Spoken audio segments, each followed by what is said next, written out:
नमस्कार, मैं हूं अखिलेश पांडे और आप देख रहे हैं सी न्यूज़ भारत। वक्त हो चुका है न्यूज़ बुलेटिन का। इस बुलेटिन में सबसे पहले हम बात करेंगे पाकुड़ की, जहां कांग्रेस कार्यालय में युवा कांग्रेस द्वारा यंग इंडिया के बोल सीजन 3 प्रतियोगिता का किया गया विमोचन।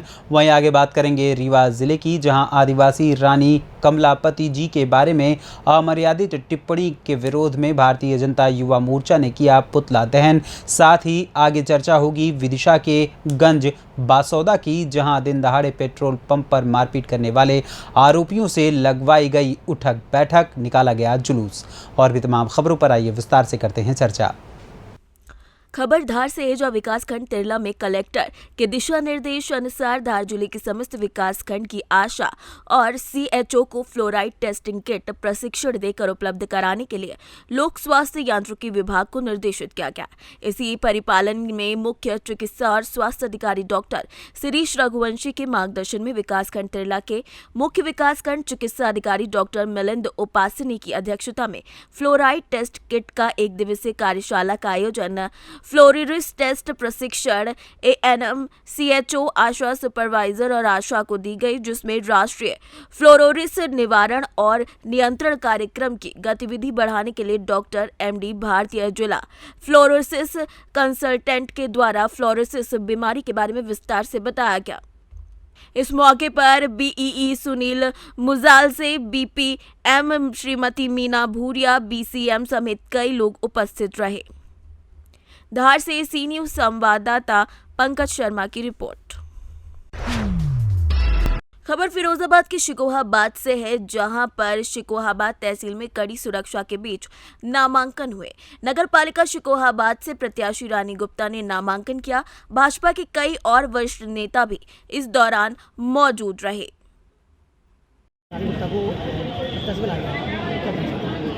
बिल्कुल, रानी गुप्ता को पहले सबसे पहले शुभकामनाएं दूंगी और शुभकामनाएं दूंगी शिकोहाबाद के हर जो यहाँ रहते हैं सभी लोगों को।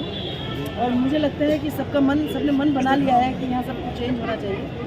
मैं आपको बताऊँगी, क्योंकि मैं एज ए प्रभारी यहाँ बहुत 3 महीने से यहाँ लगी हुई हूँ और मैंने काफ़ी कुछ यहाँ घूमा, लेकिन मुझे कहीं भी ऐसा सेटिस्फेक्शन नहीं मिला कि जैसे हमारी सरकार इतना अच्छा काम कर रही है, इतनी सारी योजनाएं हमारी सरकार की हैं, उसके बावजूद भी हम इतने पिछड़े वाले एरिया में यहाँ जी रहे हैं। तो मुझे लगता है आई होप कि अगर रानी गुप्ता जी यहाँ बनेंगी तो मैं इसका पूरी जनता से कमिटमेंट करती हूँ, सबसे वायदा करती हूँ कि यहाँ विकास की गंगा बहेगी। हमारा मुद्दा सिर्फ विकास है, विकास पे ही हम चुनाव लड़ेंगे। अगर देखा जाए तो जिस तरीके से रानी गुप्ता पूरा परिवार है, लोग हैं, लगातार कोरोना सेवा की है, उसके बाद लगातार ये भी जा रहे हैं, क्या इसका फायदा इस चुनाव में मिलेगा? यस, जो हमारे संगठन का चुनाव है वो यही है, क्योंकि जब समाज सेवा करते हैं, देखिए मैं आपको बताऊँ क्योंकि हमारा संगठन भी समाज सेवा भावी है, क्योंकि उसके वो भी जो भारतीय जनता पार्टी की राजनीतिक पार्टी के अलावा वो समाज सेवी पार्टी है। उनके खुद के देखो आप, कोरोना में जितना काम भारतीय जनता पार्टी ने किया, नहीं किसी और ने नहीं किया, कभी सोचा भी नहीं। या अभी भी जितनी योजनाएं चल रही हैं, चाहे वो 2 महीने में 2 बार राशन वाली बात हो, चाहे जो भी बात हो, मकान वाली बात हो, महिलाओं के लिए सुरक्षा की बात हो, किसी भी अगर आप दृष्टिकोण से देखेंगे तो मुझे नहीं लगता कि कभी किसी ने सोचा है। तो ये दुर्भाग्य ही मैं कहूँगी अपनी शिकोहाबाद की जनता का, कि जहाँ अभी तक हम अपनी भारतीय जनता पार्टी का चेयरमैन नहीं दिए।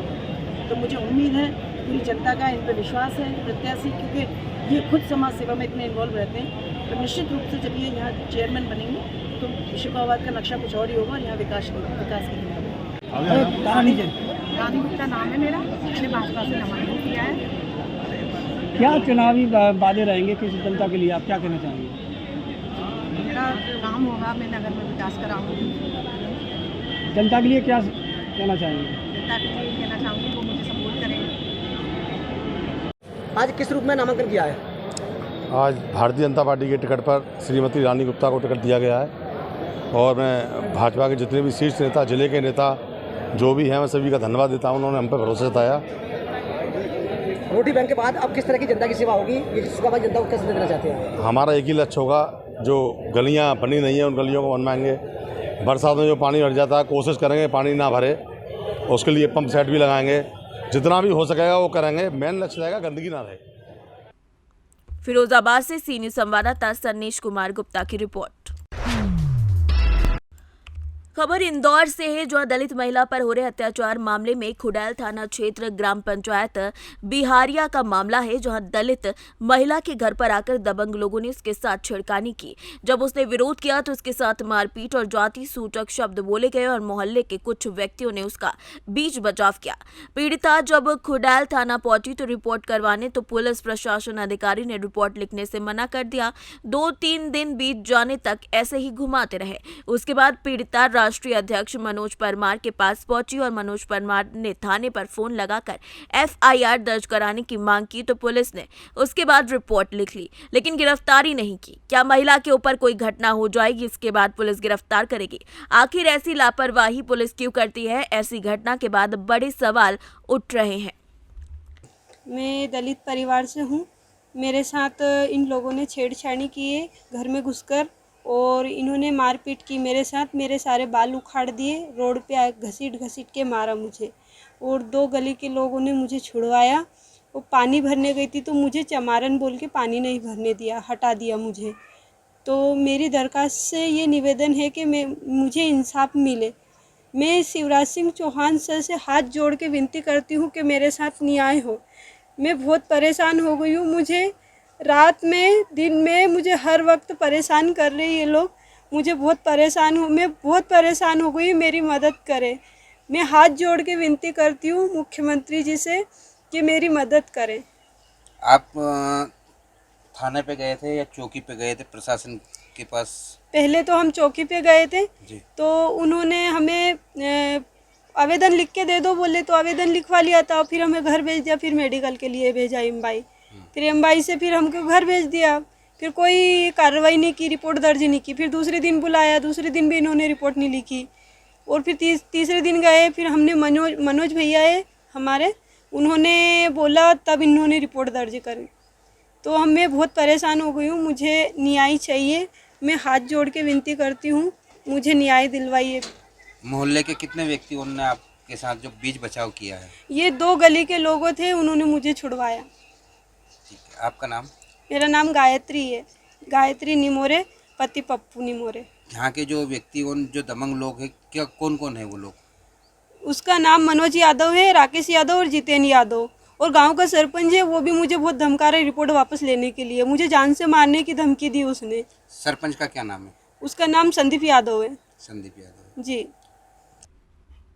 इंदौर से सी न्यूज संवाददाता पूजा हिरवे के साथ संतोष मालवीय की रिपोर्ट।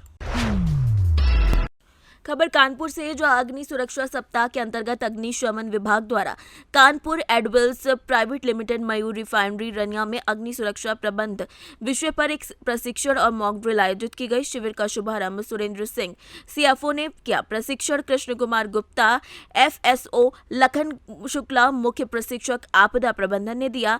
CFO सुरेंद्र सिंह ने बताया कि ड्रिल के दौरान काल्पनिक केमिकल फायर की वास्तविक आग का वास्तविक फायर फाइटिंग किया गया, जिसमें कंपनी की fire safety team, rescue team, प्राथमिक उपचार टीम और साइड सेफ्टी टीम ने अपना प्रदर्शन किया। इस अवसर पर मनोज शर्मा, मृदुलेंद्र सिंह, प्रवेश तिवारी समेत कई लोग मौजूद रहे। आपका क्या नाम है? मैं लखन शुक्ला, मुख्य प्रशिक्षक आपदा प्रबंधन कानपुर। आज यहाँ पर कानपुर एडविल्स प्राइवेट लिमिटेड मयूर की रिफाइनरी है दरिया कानपुर देहात में। यहाँ पर अग्निशमन विभाग कानपुर देहात द्वारा एक फायर की मॉकड्रिल की है, जिसमें ऑयली फायर पर मॉकड्रिल की गई है। जिस फायर पर हम लोगों ने फोम मॉनिटर का प्रयोग, फोम ब्रांच का प्रयोग, ABC फायर एक्सटिंग्विशर का प्रयोग, CO2 फायर एक्सटिंग्विशर का प्रयोग, सारे उपकरणों का उपयोग करके तेल की आग है उस पर फायर फाइटिंग किया गया है। इस मॉकड्रिल का मेन उद्देश्य है कि किसी भी विषम परिस्थिति में हमारे जो उपकरण हैं उनकी क्रियाशीलता चेक हो जाए और कोई भी विषम परिस्थिति आती है तो हम आग पर काम कर सकें। कानपुर देहात से सी न्यूज संवाददाता दीपक श्रीवास्तव की रिपोर्ट। आजकल रिश्तों को शर्मसार कर देने वाली खबरें देखने को मिलती रहती हैं, जिसका ताजा उदाहरण हरियाणा के रेवाड़ी में देखने को मिला, जहां एक महिला ने अपनी बेटी, नाबालिग बेटे और एक अन्य शख्स के साथ मिलकर षड्यंत्र रचा और अपने पति की कुल्हाड़ी मारकर निर्मम हत्या करवा दी। अब हत्याकांड के चारों आरोपी पुलिस की गिरफ्त में हैं। पुलिस उपाधीक्षक के अनुसार 3 दिन पूर्व इन्हें इस हत्याकांड की खबर मिली थी, जिसके बाद उन्होंने इस पूरे हत्याकांड का खुलासा कर दिया है। पुलिस उपाधीक्षक रेवाड़ी राजेश कुमार लोहान का क्या कहना है, आइए आपको सुनाते हैं। ये 14/4/2023 को पुलिस को एक इत्तला मिली कि एक डेड बॉडी कालूवास रोड गंदे नाले जोड़ के पास पड़ी है। इस इत्तला पर पुलिस मौके पहुंची। एक डेड बॉडी तिरपाल में लिपटी हुई थी। पुलिस ने अपनी कार्रवाई शुरू की, घटना का निरीक्षण किया। पुलिस ने मौके पर FSL टीम एवं अन्य जो टीमें थी बुलाई हमने, और यही थोड़ी दूर पे टेम्पो खड़ा हुआ था और एक व्यक्ति आता है और वो बॉडी की शिनाख्त करता है। बोलते हैं मेरे भाई हैं, मेरे भाई की नाश है अरविंद पुत्र शमशेर। उनकी दरख्वास्त पर मुकदमा दर्ज होता है और पुलिस अपनी छानबीन शुरू करती है। छानबीन के दौरान कई ऐसे तथ्य सामने आते हैं जिसके आधार पर घर के ही जो मेंबर थे उस बाहर के बच्चे से मिलकर एक निर्मम हत्या कर दी सुनियोजित षड्यंत्र के तहत। पुलिस ने तीनों को गिरफ्तार कर लिया, पुलिस रिमांड पर लिया। बच्चा जो है उसको जुवेनाइल कोर्ट में भेज दिया। रेवाड़ी से सी न्यूज संवाददाता चैन सिंह की रिपोर्ट। खबर बालूमाथ से, जहां बालूमाथ प्रखंड अंतर्गत जोगडीह ग्राम स्थित बालूमाथ रेलवे स्टेशन में रविवार को चतरा सांसद सुनील कुमार सिंह की पहल पर टोरी शिवपुर रेल लाइन पर पैसेंजर ट्रेन चलाने को लेकर धनबाद रेल मंडल सीनियर डिवीजन के cooperative manager Ajay Tiwari, RBOM सुची सिंह सहित कई अधिकारी पहुंचकर स्टेशन सहित थर्ड लाइन कार्य का निरीक्षण किया। निरीक्षण के क्रम में जिप सदस्य प्रियंका कुमारी, भाजपा नेता मुकेश सिंह समेत कई लोग वहां पर पहुंचे जिन्होंने पैसेंजर ट्रेन चलाने को लेकर मांग की, जिस पर रेल अधिकारियों ने पूर्ण रूप से आश्वस्त किया कि चतरा सांसद श्री सिंह के अथक प्रयास के द्वारा भारत सरकार के रेल मंत्री अश्विनी वैष्णव निर्देश पर टोरी शिवपुर रेल लाइन का निरीक्षण किया गया। बहुत ही जल्द बालूमाथ में पैसेंजर ट्रेन चलाई जाएगी। बालूमाथ से सी न्यूज संवाददाता मोहम्मद अरबाज की रिपोर्ट। खबर झारखंड के पलामू से है, जहां जिले के पांकी प्रखंड के सगालीम पंचायत में लोगों को पेयजल संकट से निजात नहीं मिल पा रहा है। लोगों को बाल्टी भर पानी के लिए घंटों इंतजार करना पड़ता है। इसके बाद भी उन्हें पर्याप्त पेयजल नहीं मिल पा रहा है। पंचायत क्षेत्र के चारों ओर पानी के लिए त्राहिमाम मचा हुआ है। इस पंचायत में ऐसा माहौल उत्पन्न हो गया है कि मवेशी तो दूर, इंसान तक को पानी नसीब नहीं हो पा रहा है। सगालीम पंचायत में परसिया गांव भी शामिल है। दोनों गांव में पानी की समस्या काफी जटिल है। सगालीम पंचायत क्षेत्र में लगभग 50 चापाकल है, मगर 50 में से 40 चापाकल सूख चुके हैं। पंचायत क्षेत्र में आधा दर्जन जल मीनार भी हैं जो खराब हैं। लगभग सभी कुएं सूख चुके हैं। पंचायत क्षेत्र में लगे चापाकल की हालत खस्ता हो गई है। उससे पानी निकालने के लिए लोगों को काफी पसीना बहाना पड़ रहा है। कई स्थानों पर पानी भरने के लिए लोगों में तू मैं भी हो रहा है। विवाद मारपीट तक पहुंच जाता है। ठाकुर टोला बस स्टैंड, हरिजन टोला समेत कई जगहों पर लोगों को काफी दूर का समय तय करना पड़ता है और पानी लेने जाना पड़ता है। वहीं लोगों को इस समस्या से जल्द निजात मिलेगा, ऐसा कहना है पांकी विधायक डॉक्टर शशि भूषण मेहता का। तो मकान सगाली यहाँ भीड़ लगा हुआ है। यहाँ भीड़ लगा है 4 बजे भोरे 3 बजे भोरे से पानी यहाँ निकले लगा है, तो सब लड़ाई करे लगा थी, मारपीट करे लगा थी।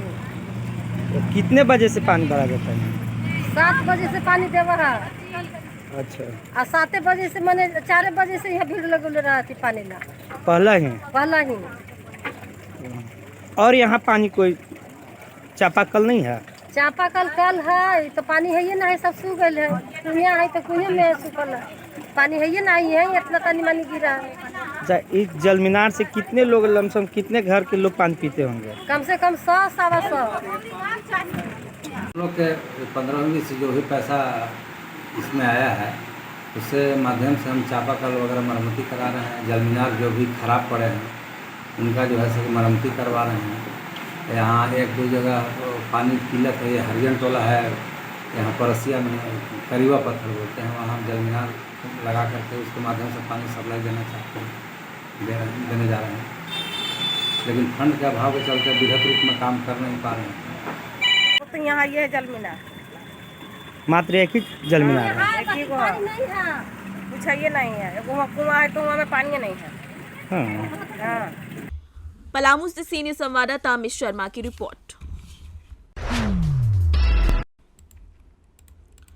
खबर प्रतापगढ़ से, जो भारतीय जनता पार्टी से सभासद पद पर रामचरित्र वर्मा ने किया नामांकन पर रामचरित्र वर्मा ने वार्ड नंबर 6 में जनसंपर्क भी शुरू किया।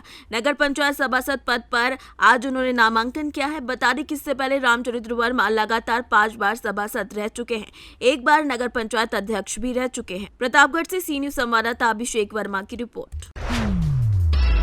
खबर शाहजहांपुर से है, जहां जिलाधिकारी उमेश प्रताप सिंह ने नामांकन कक्षों का निरीक्षण कर व्यवस्थाएं देखी और राज्य निर्वाचन आयोग उत्तर प्रदेश द्वारा जारी निर्देशों का पालन सुनिश्चित कराने के लिए नामांकन प्रक्रिया पूर्ण कराने के लिए सभी अधिकारियों को निर्देशित किया। उन्होंने कहा कि निष्पक्ष, स्वतंत्र और शांतिपूर्ण निर्वाचन सुनिश्चित करने के लिए सभी अधिकारी पूर्ण मनोयोग से दिए गए दायित्वों का निर्वहन करें। निर्वाचन कार्यों में उपस्थित रहने वाले कार्मिकों में विरुद्ध प्राथमिकी दर्ज कराने के लिए जिलाधिकारी द्वारा निर्देश दिया गया। इस क्रम में नगरपालिका तिलहर के रिटर्निंग ऑफिसर जितेंद्र सिंह द्वारा अनुपस्थित रहकर निर्वाचन कार्य में घोर लापरवाही बरती गई, जिनके विरुद्ध नोटिस जारी करते हुए प्रथम सूचना पर रिपोर्ट दर्ज कराने और विभागीय कार्यवाही किए जाने की कार्यवाही की जा रही है।